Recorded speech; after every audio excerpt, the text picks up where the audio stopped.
Welcome to the Lore of the Chosen patch 1.2 class guides. Today we're going to talk about the Ranger. Since this is the first of the updated class guides, I just want to give you a quick overview on how we're going to do this.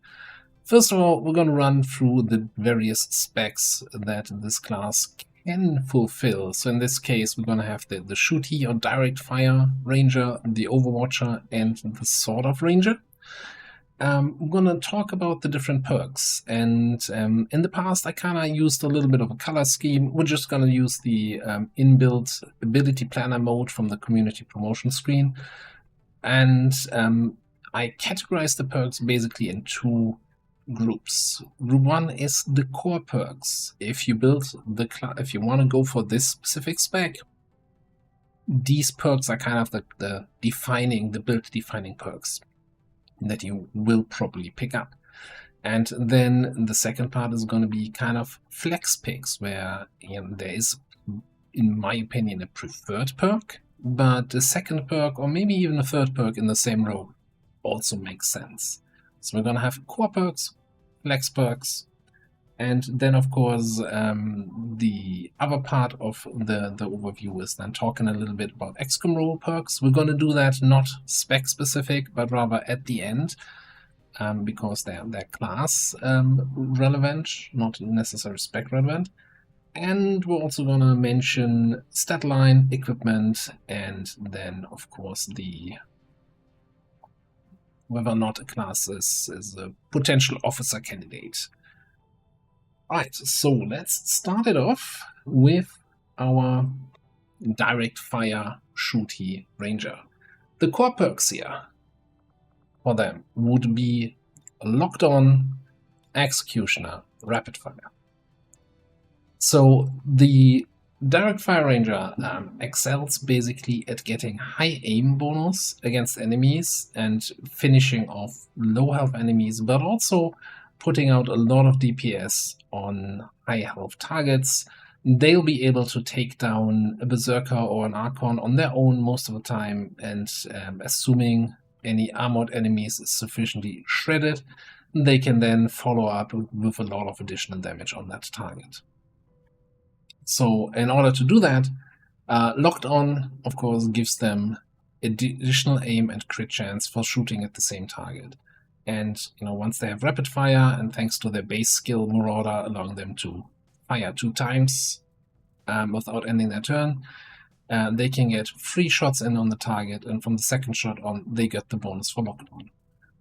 Any sufficiently damaged target also then gets the executioner, aim and crit chance bonus for more damage and more guaranteed pretty much hits. So this kind of combination also allows them to engage targets that are on cover. So they excel at picking off wounded targets, and of course fire multiple shots at the same target and bringing a lot of damage to the table. Now, when it comes to the other perks, starting off at the start here. So my preferred pick for Lance Corporal is Walkfire. And this is basically focusing on the aspect that I mentioned of finishing off low health targets. So basically, if you shoot 2 times at the same target, get locked on bonus, and then get additional 30 aim for Walkfire, you will hit. Like there's basically no chance that you miss with a locked on Walkfire shot most of the time. And if you really need to finish off that low HP enemy, that's your combo to do that. Now, that being said, with patch 1.2 giving all specialists combat protocol, you kind of have a little finisher there most of the time, so maybe it's not that necessary anymore. That being said, there's very little value in close and personal, but there is some value with Ever Vigilant. Getting a free Overwatch whenever you basically double move can get some value, but with no other Overwatch skills to complement it, I'm not a huge fan of it, but I'm not saying it's a wrong pick. So we're just going to leave this as a flex pick selected. Now, in the Sergeant role, my preferred pick here is Center Mass, which, gives you 1 extra damage on each of your shots. And as we just established, we usually want to be firing 3 times once we have rapid fire per turn. So that's a lot of damage that would be left on the table if you don't pick up Center Mass. In addition to giving you more damage on each of these shots, this damage bonus also applies to your pistols. So if you end up taking some pistol perks, which are hidden down here, and combo fairly nicely with your hopefully high aim, that also then gets multiplied here. So Center Mass definitely something worth picking up. Now, there is also some alternative that you can pick up aggression, with the idea of then on the Tech Sergeant role going for Bring 'em On, going for a little bit more into a crit infantry build. If you've played Long War 1, that was a very popular spec for infantry, which were basically rangers in Long War 1. I have not played with these kind of crit builds because the crit damage on your assault rifle is not that high to begin with, and Bring 'em On doesn't particularly scale super well. +1 damage for every 2 enemies you can see. But it is, I don't think it's a complete no, but for my preferred playstyle, I wouldn't go for the crit approach. The reason for that is also because my preferred pick on the Tech Sergeant role is Implacable. So after killing an enemy, you're getting a movement on the action point. My usual gameplay with the Ranger in the late game, once I reach Tech Sergeant, Gunnery Sergeant, is usually shoot anything that you can kill, get the free move from Implacable, which moves you to a better position, where you can then rapid fire a different enemy, because the first enemy is dead, right? So very often that's something like picking off a drone, moving to a flank position, and then rapid firing an officer or a mech. Well, I guess you're not flanking the mech, but you get the idea, right? This kind of combo, getting the free moves out of Implacable and repositioning to get good shots with rapid fire. This will also help you to keep up with the squad, because in general you want to be standing still and firing a lot, but you need to move up with the rest of the squad to move on the objective, especially in guerrilla operations. So any sort of movement ability is certainly super helpful there. That being said, if you're going for the crit build, try it out with aggression and Bring 'em On, see how it feels. For me, I like my Implacable. I kinda also you can use Implacable also aggressively, right? You move out with your first action onto a flanking position on the enemy, rapid fire them, get the kill, and use Implacable to move back to safety. There's a lot of ways you can utilize this ability, and I think it's definitely worth picking up. And then finally, for Master Sergeant role, my preferred pick is Combat Fitness.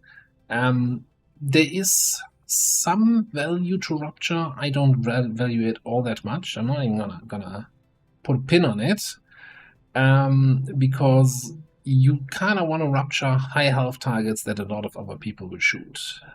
But that means you want to be the first one to Rupture, to engage that enemy. And a high health target, we're talking about something like a Hive Queen, a Sectopod, or a Gatekeeper, has a lot of armor. So you actually rather want to shred their armor first rather than Rupture them first.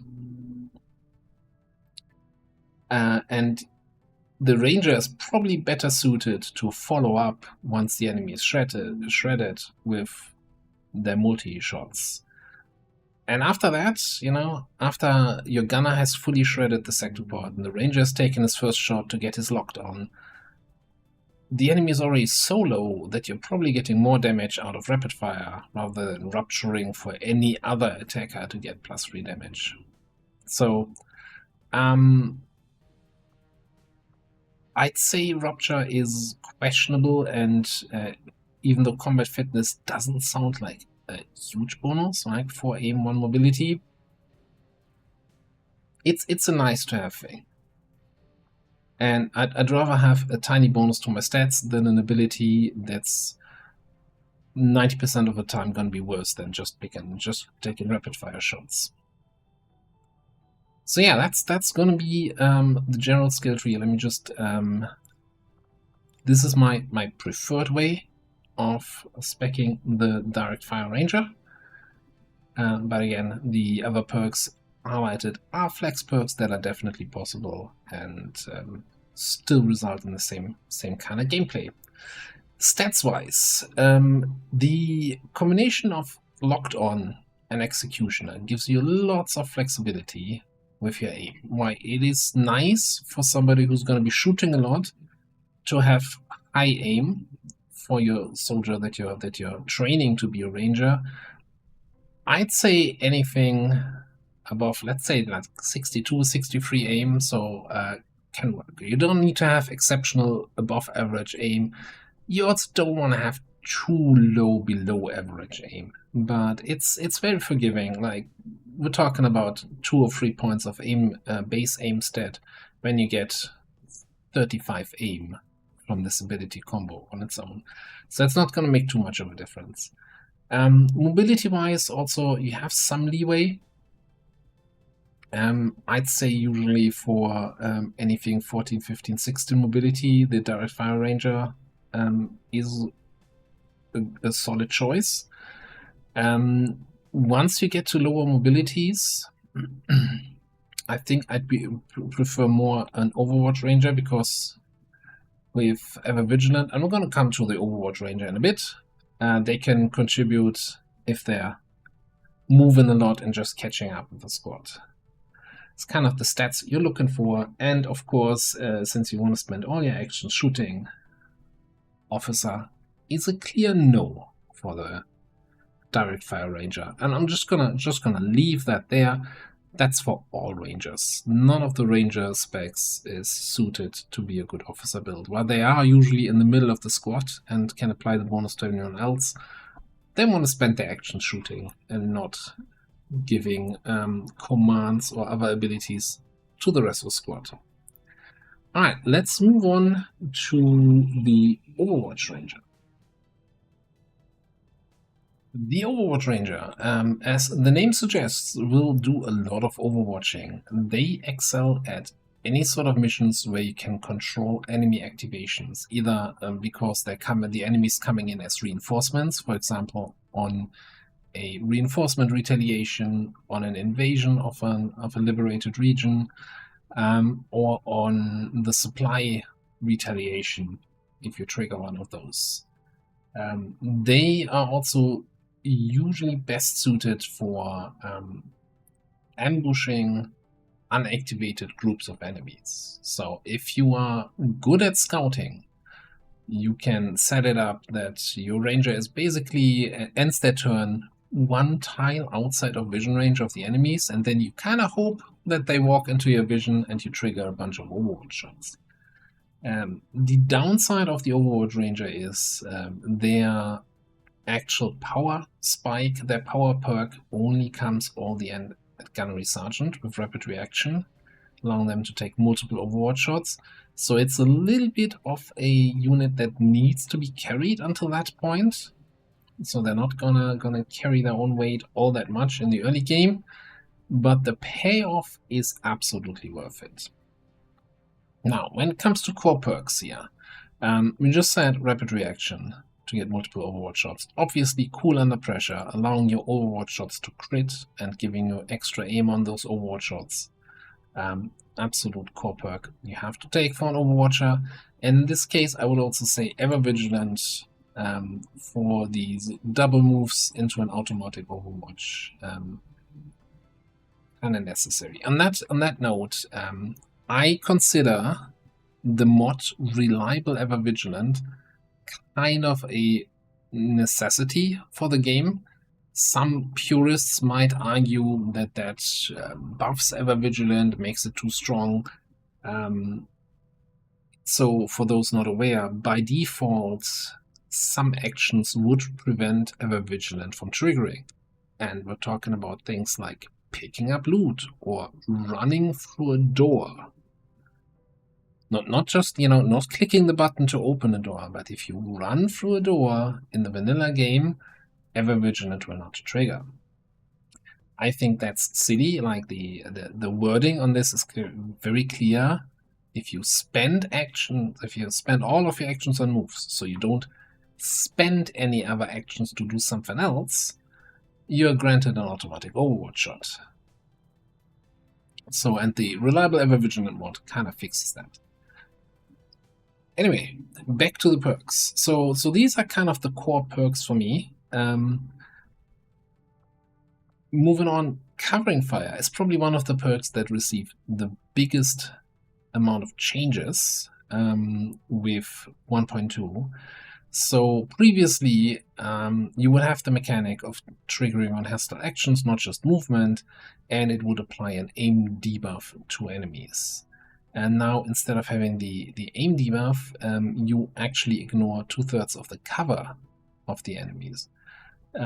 Lots of people always considered Covering Fire a bit of a trap, because you would waste your Overwatch shots on enemies in cover rather than shooting on enemies out in the open, which always was a little bit of a weird argument to me, because why are you not shooting both, right? So I don't think it was actually ever a negative, but this new set here kind of makes it, of course, much better. That's a lot of cover that you're ignoring. If you're super lucky and you also get the Shooting Sharp perk, which I'm actually not 100% sure that rangers can get it. We'll check it in a bit. Then you can almost fully ignore that cover, which, is really good for that. There is a little bit of an argument to be made, that you could pick up Locked On, so that in the early game you can get more reliable shots in when you're not overwatching, when you're just taking your 2 shots with Marauder, getting a little bit value out of that. So I'm gonna put a slight note here, but you kinda want to go all in on the Overwatch, really. So Covering Fire would be the preferred choice here.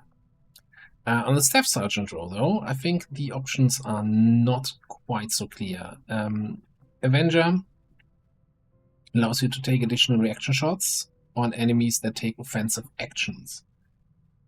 Ideally, kill all the enemies so they don't take offensive actions to begin with, but that's of course a little bit of a pipe dream. So you can get an additional Overwatch shots out of this.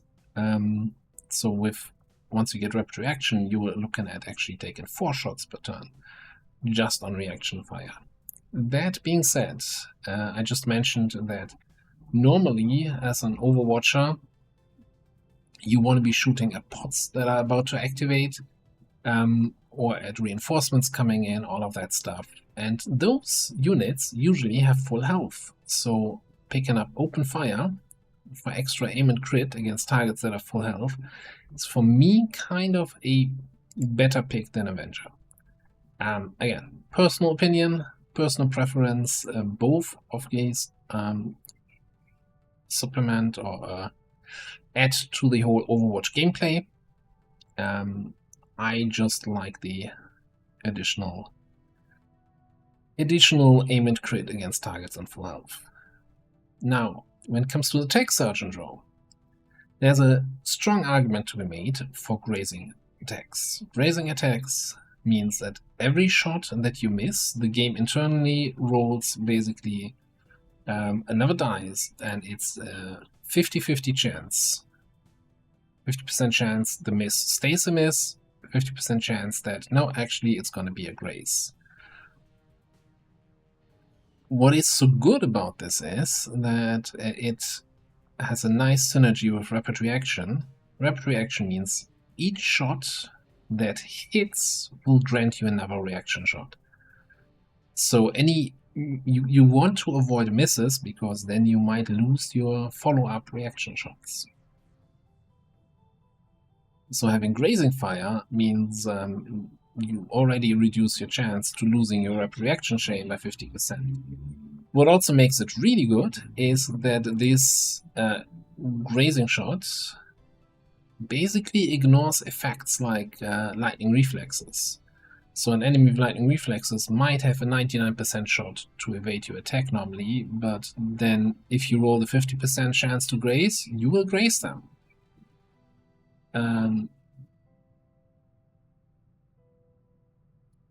So it kind of has a lot of value in keeping your rapid reaction chain going.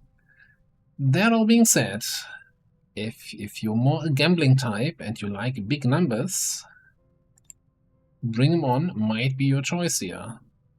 Again, in an ideal situation where you're shooting at enemies that are just activating or that are coming in as reinforcements, most of these enemies will be flanked. If you then also consider something like open fire, you're already looking at a 50% chance to crit in those enemies. Of course, you can crit thanks to cool under pressure. You might have a laser sight on your weapon because scopes don't help you with Overwatches anyway, so you're looking at 60% chance to crit. So you can get a fairly decent crit chance, and since you're overwatching while there's a lot of enemies, because they just dropped in or they just activated, you also get a nice scaling damage boost here on Bring 'Em On. So definitely a valid choice, but makes you a little bit more prone to losing your rapid reaction shots. And then finally, the old question here for the Master Sergeant rule. Killzone seems like the obvious choice for an Overwatcher. Instead of just firing 3 times, you fire once on each enemy, if it works properly. There's a little bit of a thing, and I'm not sure if that's something that will be changed at some point, where if you set up your kill zone while you're concealed, then it doesn't actually trigger on every target. It triggers on one target, but then kind of because the ability was kill zone concealed and you're no longer concealed, it kind of cancels the kill zone. I think it's considered a bug. I'm just not sure if that's possible to fix that. And if you're not setting up from concealment, your situations where you can set up a really nice kill zone are kind of limited. You could also argue that, hey, I'm already shooting 3 or maybe 4 times with the other abilities.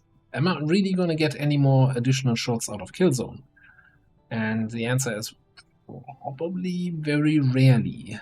So in that case, we're back to combat fitness, getting some extra aim, some extra mobility.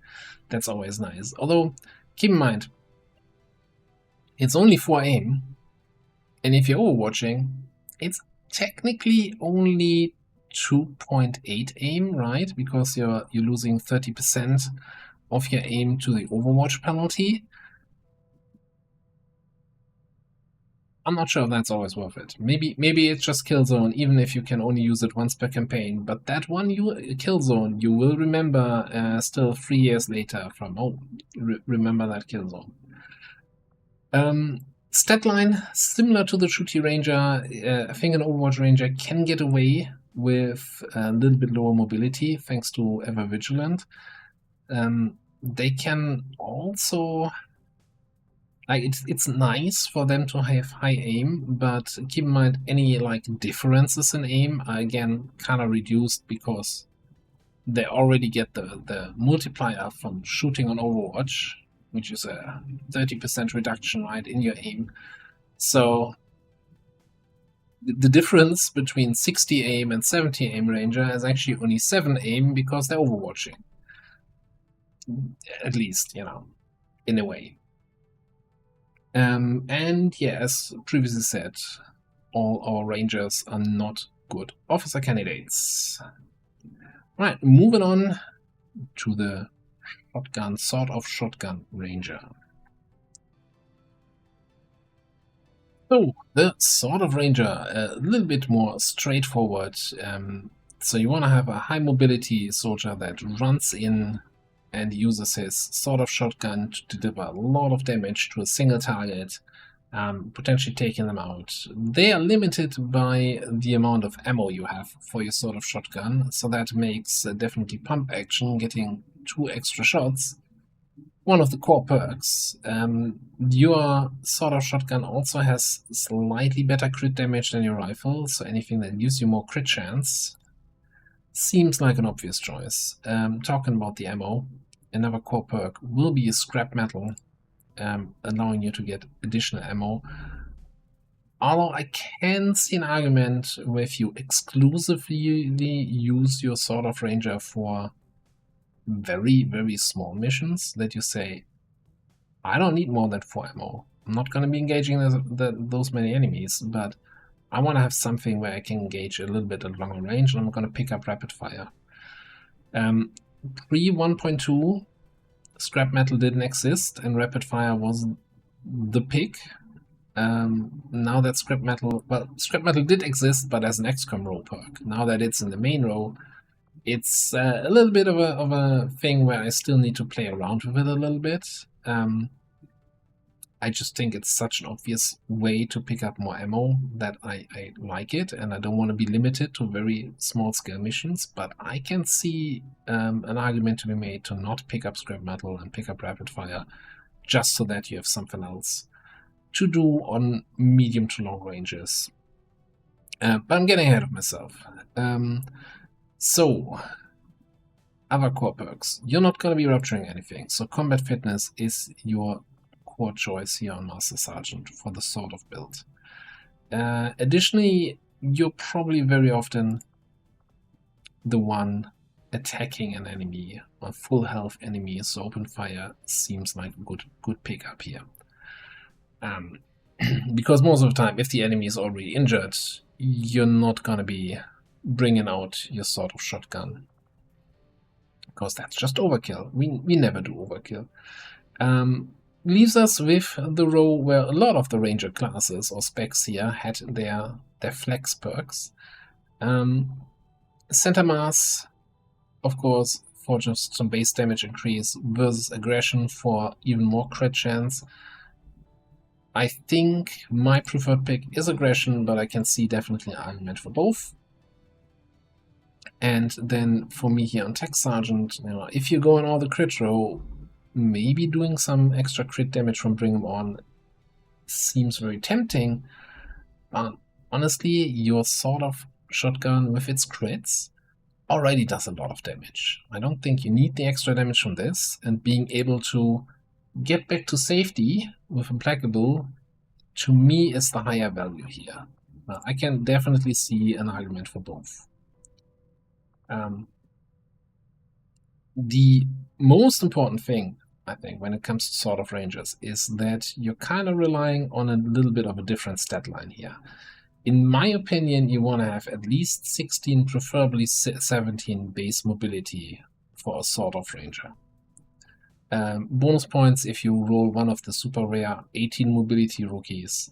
That's basically an auto get in the GTS, get Ranger promotion kind of thing, because it's just, it's a strong weapon, but you really need to be point blank for this.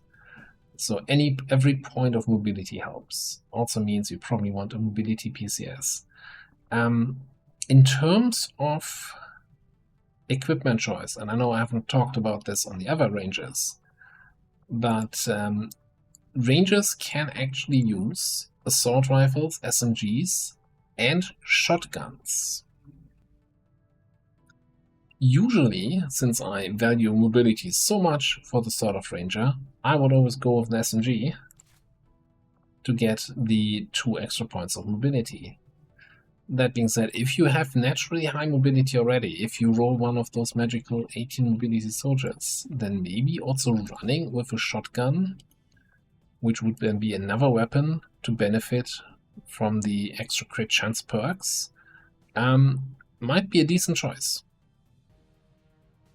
It definitely allows you to double dip on all those crit perks, and you can do a lot of damage. That might also then be a candidate for rapid fire over scrap metal, because you have a basically unlimited damage weapon. You're kind of, at that point, a little bit an assault that doesn't have run and gun, unless you roll it in the XCOM row. XCOM row, we say. Well, let's take a look at XCOM row perks for our Rangers. Also, definitely not officer material. Right, before we fully move to the XCOM row perks, I kind of didn't really mention it too much when we were talking about the equipment of the Rangers, but in general, you probably want to go with the good old vest, ablative item, and ammo. You're never wrong with, for any of your Rangers. Definitely, since they're shooting multiple shots per turn, any sort of ammo will get a good effect out of that. Depends then really on what you have available. AP ammo is always a solid choice. I think late game blue screen ammo with taking multiple shots on pre-shredded sector ports and gatekeepers gives a lot of value.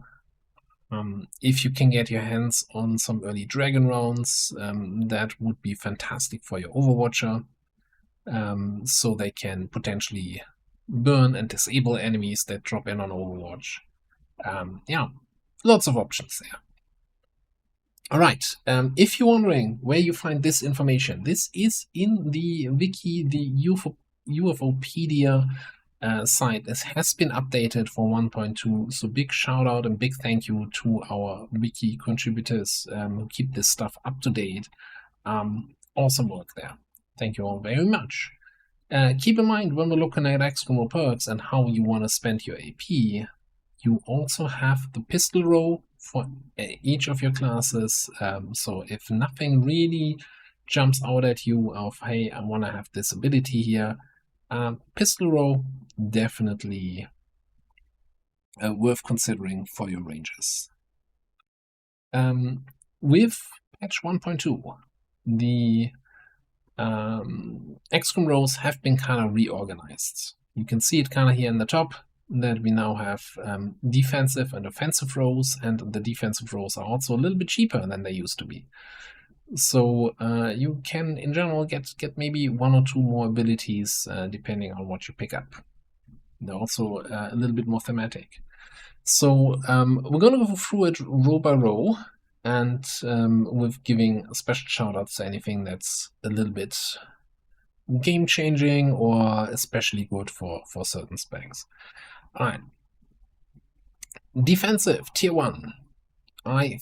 So most of the time, the lower tiers are kind of a filler after you've picked up a higher value, higher tier thing. I would never say, okay, forget everything else, this needs to be picked up. I don't value most of these all that much. I think Will to Survive would be something where, like, oh, I'm spent with 8 HP, yeah, sure, I'm gonna use 2 of my XCOM AP to pick up Will to Survive. That's really the only thing that kind of jumps out to me here as really useful. When it comes to the offensive perks, Maim is a fantastic utility skill, helping you deal with berserkers. It's amazing against the Berserker Queen also, and it has a lot of uses just, controlling the battlefield a little bit. That being said, in base Long War of the Chosen, there's not too many enemies. As I said, Berserker and Berserker Queen, probably the two things you want to maim. Not much else there. Once you're playing more in a modded run, something like Modgem/Tadgem or with Requiem, there are way more uses for this. But this guide focuses on vanilla Long War of the Chosen, so maim can be good, but it's not a priority, I must pick that up ability.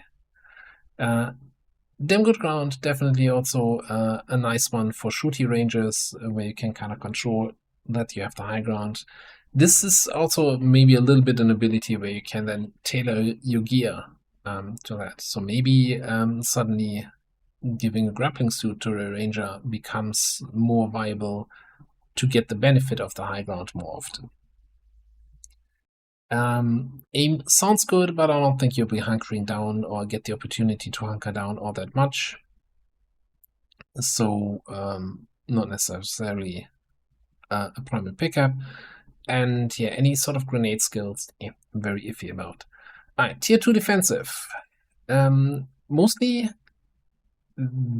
very lackluster. Dedication can be really good, right? Extra mobility, it's going to be fantastic on your sawed-off rangers if you can pick that up.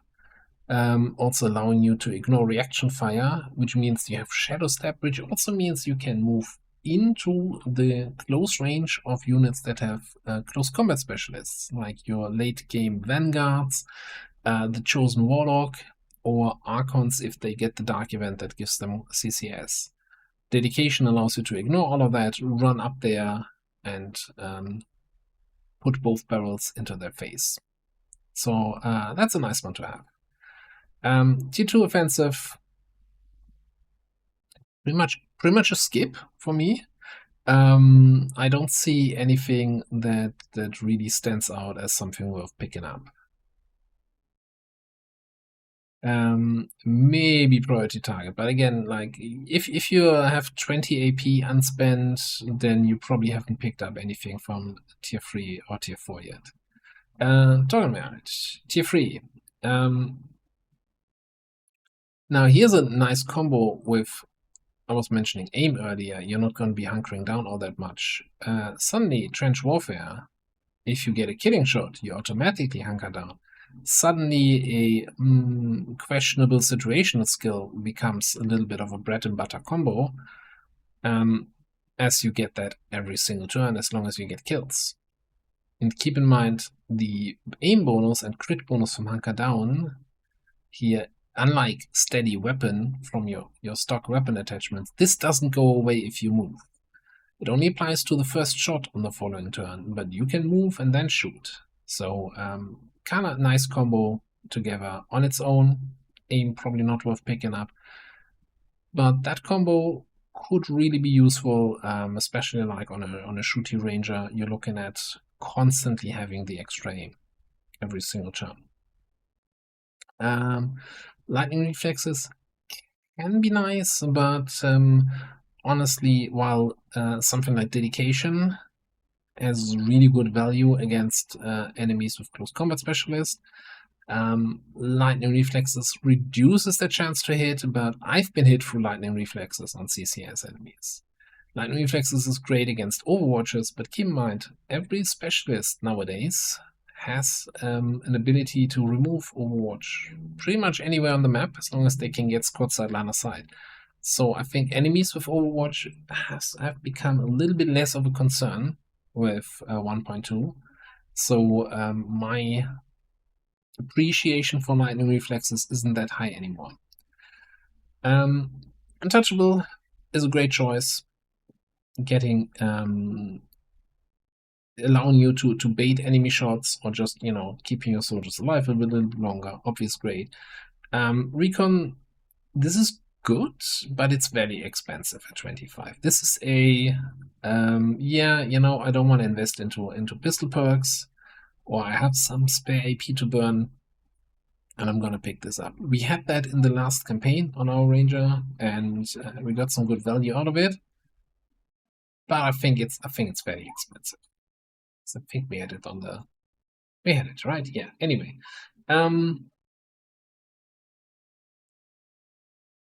tier 3 offensive. Anatomy is really good for the armor pierce alone, but also additional crit chance. So that's definitely a good pickup. Brutality, I'm kind of torn on. I think it's too situational and too unreliable. For 30 AP, I don't think that's necessarily worth it. Predator is fantastic, especially on your Overwatchers. As I mentioned, you will very often be shooting enemies that are out in the open, that are flanked out of cover. 15 bonus aim and 15 crit chance, just really good. Like that really gets your crit chance very high up there on these big Overwatches on reinforcements. Similarly, lock and load, also a good perk for an Overwatcher. This in theory would allow you to have a kill zone that never ends. You know, as long as enemies keep running through it, you will keep shooting, assuming you get some kills, right? That's the baseline, right? You just have to kill everything, then you will never stop shooting. There's no limit. The only limit is your ammo, but you're constantly restoring your ammo. It's a little bit of a meme dream combo, lock and load kill zone. But once you had it, you will always want it back. I haven't played with non-shot pass yet. I'm not sure, just based on the paper reading, that I would justify 30 AP for it.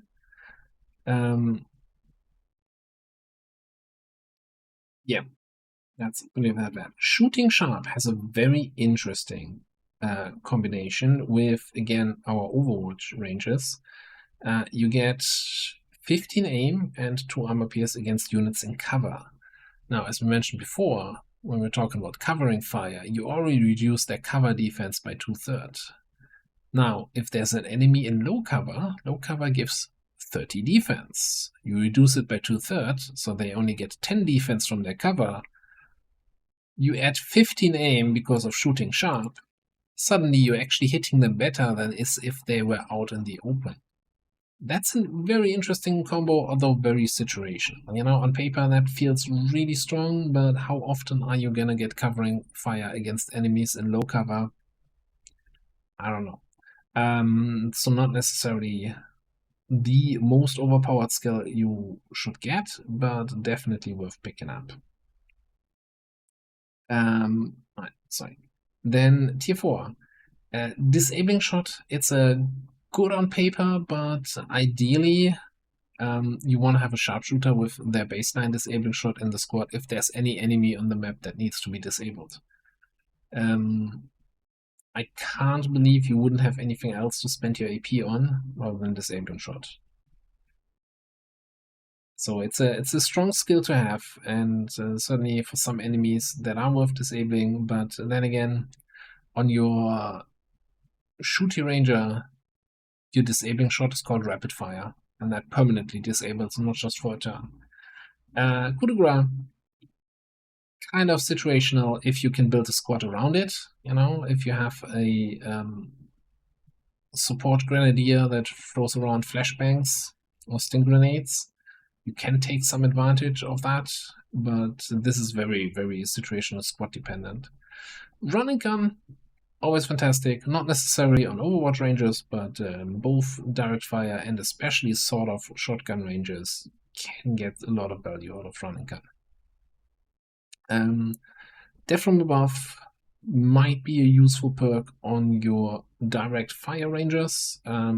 Also combos nicely with damaged ground, of course, you know. You already want to be on the high ground to get the additional attack from death from above. Why not combo it with getting an additional 10A? That might also then change, again, your equipment a little bit, that you might want to give them a suit with grappling capabilities, and might also influence your PCS choice. Normally, I would go for either speed or perception for most of my rangers. Maybe death perception is then something you want to pick up if you really want to go with a fully death from above shooting ranger. Close encounters, maybe for sort of ranger. Stiletto, solid choice all around. 3 armor pierce allows you also to then pick up some different ammo type rather than using AP ammo. And what's the last thing here? Blood trail, +1 damage, and ignore dodge. That's the big part, ignoring dodge if the target has taken damage.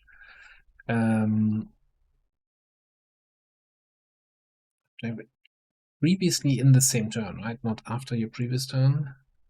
That wording is a little bit weird. I'm fairly certain you can self-trigger blood trail. Basically, you know, if you're shooting and then shooting again at the same target, your second shot should get the bonus damage. It's a little bit, I think for 35 points, it can be a little bit weak. Just +1 damage on the second shot. Don't underestimate the dodge reduction. Keep in mind that all chosen get the extra dodge chance if you're in close range with them, so that might be nice to negate some of that dot chance. So yeah, those are the XCOM Raw perks, and I think that concludes our video on Rangers. I'm not holding the promise of making these guides shorter than the ones in the previous series. Well, we'll see how that holds up. For now, I'm gonna put a cut in here. Thanks for watching. I'll see you next time.